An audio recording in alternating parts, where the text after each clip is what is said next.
Ladies and gentlemen, I still insist that William Ruto is going to be a one-term president unless a miracle is going to happen between now and 2027. I'm saying this because a few weeks ago, William Ruto convened Kenya Kwanza parliamentary group meeting at State House in Nairobi. And the information that emerged from that meeting was that majority of Kenya Kwanza leaders put William Ruto to task over some of Kenya Kwanza policies.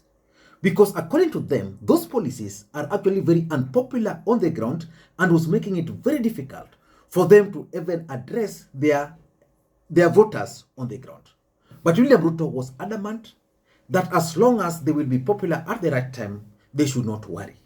But the truth of the matter is that majority of Kenya Kwanza leaders are of the opinion that William Ruto and Kenya Kwanza are out of touch.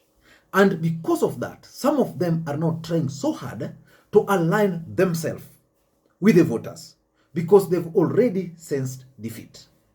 Yesterday, I paid very close attention to the speech by the senator for Nyeri at the Senate. And later on, I also paid very close attention to the speech by the nominated Senator Gloria Orwoba, who was amongst the Gusii leaders who called for a press conference over the arrest of Margaret Nyakango.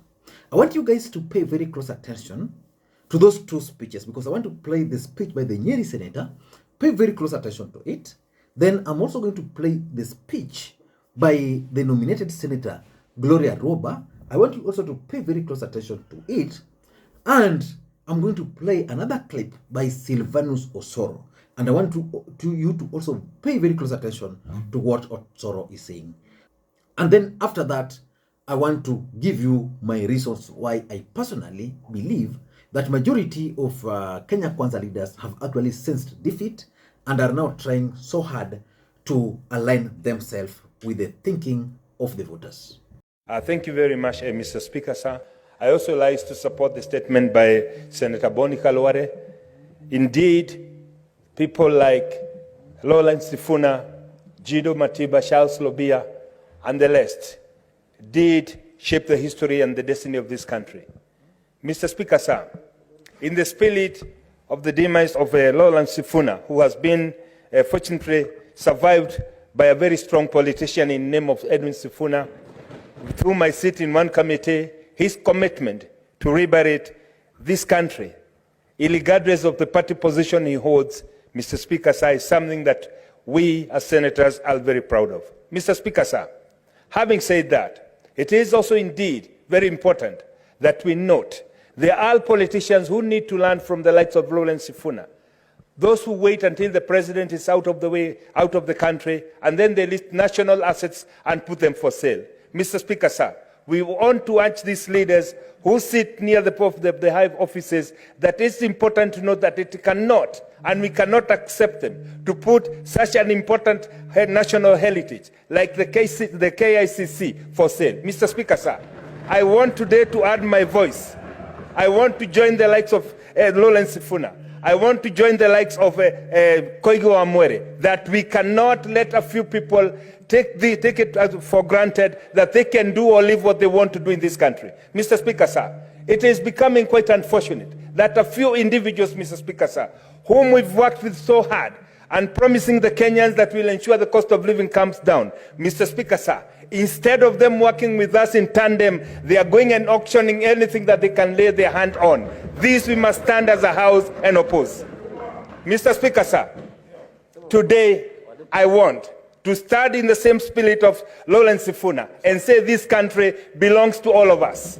It cannot take our parents so many years to put things where they are today, and then we get to here, Mr. Speaker, sir, people bought edible oil that is toxic. They spent billions of shillings. This cannot be sold. Mr. Speaker, sir, it is time that we call these people and tell them enough is enough and they must stop. Yes. Mr. Speaker, sir, it is such a moment when we are given an opportunity to reflect on the things that are happening in this country, that we ask ourselves, are some of these people serious? Mr. Speaker, sir, just the other day, I read a statement from none other than one of our colleagues who's been sitting in this house, a Minister of Infrastructure and Transport, saying that centers, cars that have been bought by hustlers, that they should be banned from the road. Mr. Speaker, sir, I ask, are we losing our senses, Mr. Speaker, sir?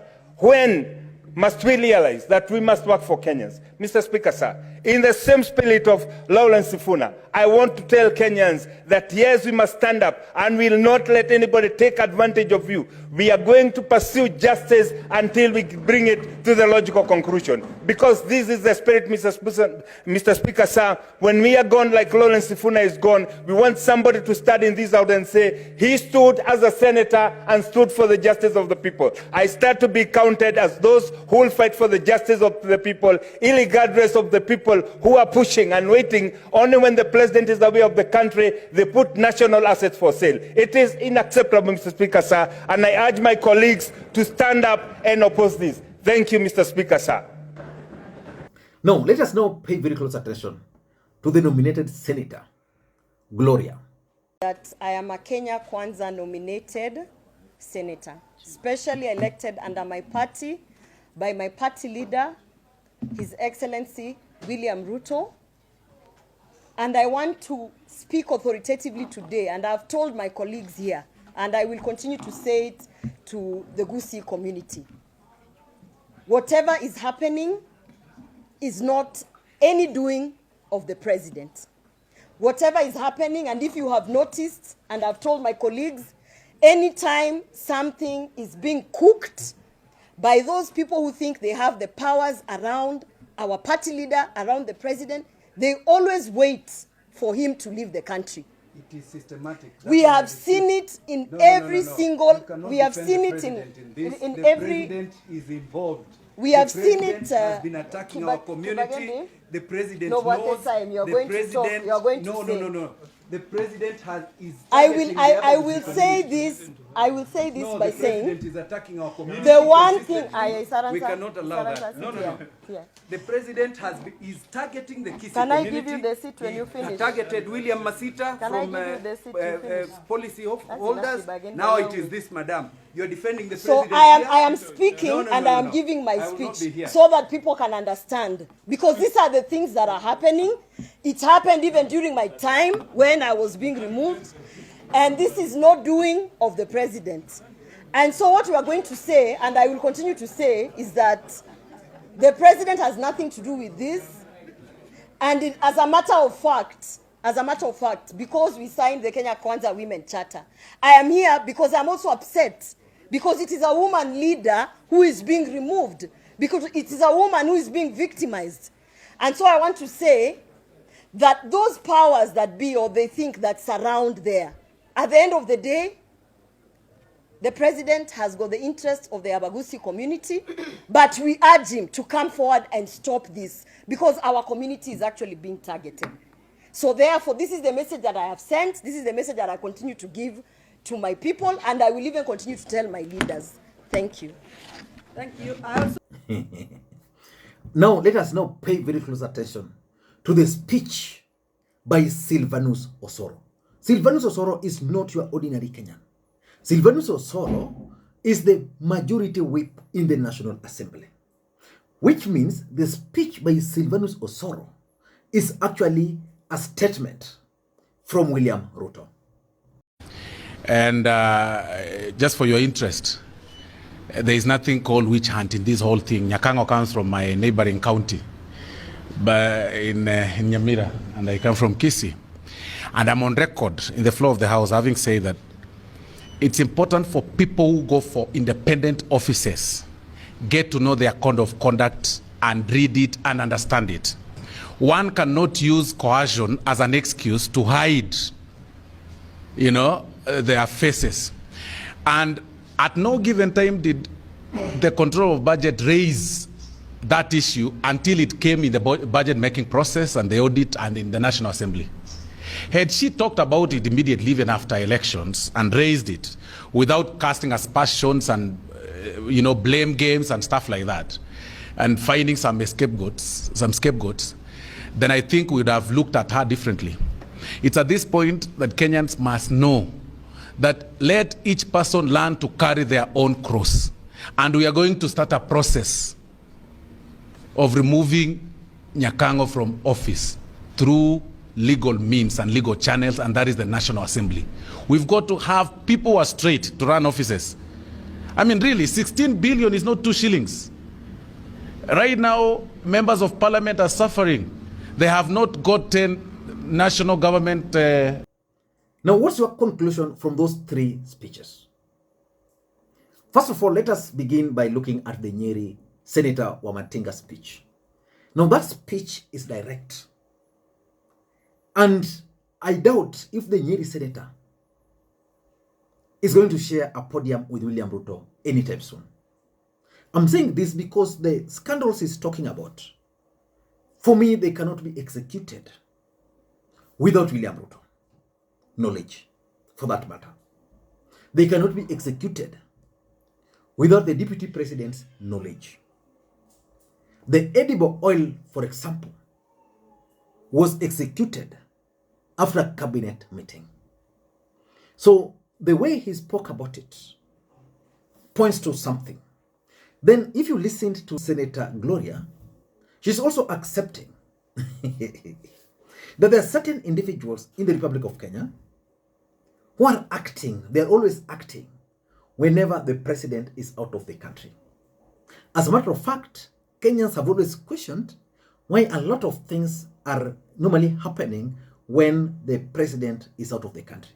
Or for example, whenever something is about to happen in the country, the president will always leave. For example, during Azimio demonstrations, whenever demonstrations were called on those specific days, William Ruto would always fly out. And this is now a Kenya Kwanza senator noting that. But if you listen to Osoro, he's actually delivering William Ruto's message as far as Margaret Nyakango is concerned. And Osoro is very categorical about that 10-16 billion Kenya shillings. Now, this is the majority whip in the National Assembly. You know, as much as it's good for us to hear what happened to those whatever amount of money, this guy is not talking about the edible oil. This guy is not talking about the current scandals in government, which the Senator for Nyeri is talking about. So in this video, I want to briefly explain to you guys my thoughts about the 3 speeches. Before we do that, for those who are watching the channel for the first time, please take a second or 2, click that subscribe button so that next time we produce a video like this, YouTube will automatically notify you. And to the subscribers, I want to continue thanking you guys for your continued support. Because without that support, this channel cannot be where it is. Ladies and gentlemen, without any further ado, allow me to dive in. Number 1, I strongly believe that majority of these Kenya Kwanza leaders have actually sensed defeat in 2027. And now they are trying to align themselves. You can get that very clearly from the speech by the Senator for Nyeri. You know, Kenyans are wondering why or how those amount of money could be used to import oil. Yet, those oil cannot be consumed. And nobody is talking about them. Gloria is also pointing out something, that some of these actions are not sanctioned by the president, but certain individuals. Who are these individuals? Number 2, I'm also seeing a strategy which Kenya Kwanza leaders are now trying to use. Attacking William Ruto, but indirectly. You know, for example, there is no way you can try to exonerate the president on the issue of Margaret Nyakango, the way Gloria is trying to do. Margaret Nyakango is not an ordinary Kenyan. That is the controller of budget, a constitutional office. For the police to be ordered to go and arrest her, that's not just a simple call. That call has to come from the top. From the top. Because even the politics of it, it has to come from the top. So which means the order was sanctioned by the top leadership of Kenya Kwanza. But Gloria is trying to exonerate the president. If you paid attention to the senator for Nyeri, He's also trying to do the same, trying to blame every other person, but not the president. That these things were executed when the president was away. The truth is, the president is well briefed and is aware of all these things. Number 3, in my view, is about the question on who is running Kenya. The other day, Professor Kithure Kindiki published some gazette notice where he increased marriage certificate, IDs and the rest. Then, when the time for Attorney General when Attorney General was asked about his comment, he was like, he was meeting the gazette notice on that day. This is the legal advisor to the government of the Republic of Kenya. Was not aware. So which means someone somewhere probably just went and sneaked the gazette notice. In fact, I was also reading some story that majority of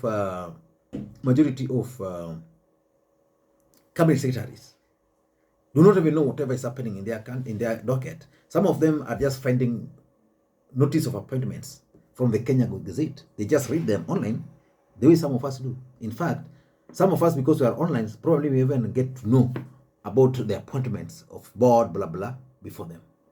And lastly, based on what Osoro is saying and Gloria is saying, as far as Kisii Politics is concerned and Kenya Kwanza, there is serious division in Kenya Kwanza. That's why these guys are not talking the same language. I don't know what you think. That's my take. Until next time, Makwiny. Bye-bye.